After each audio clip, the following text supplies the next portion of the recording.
यहाँ पे 5 बहनें हैं जिनको शहादा लेना है। मैं सिर्फ ये पूछना चाहता हूँ कि बारी बारी एक बहन अपना नाम कहे।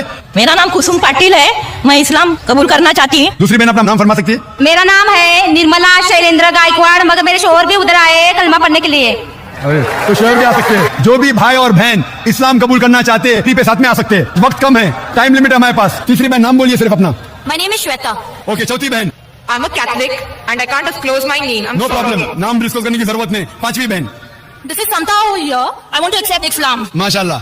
भाई लोग अब सिर्फ अपना नाम कीजिए। भाई साहब, आपका नाम अगर कहना चाहते नहीं कहना चाहते तो नहीं भी कह सकते। नाम नितेश, नितेश, हीरा, शैलेंद्र गायकवाड़, शैलेंद्र गायकवाड़। दूसरा उमेश, माशाल्लाह। तीसरा संदीप जाट फ्रॉम चौथा गणेश नारायण दास। पांचवा जी मेरा शंकर राम, छठा शंकर मोटे, सातवां मोहन मेघवाल। आठवां मेरा नाम फुलचंद है। माशाल्लाह। 8 भाई इधर, 2 भाई उधर, 5 बहन इधर, 15 सब लोग को साथ में मैं कलमा पढ़ाऊंगा इंशाल्लाह। अल्लाह ने आपको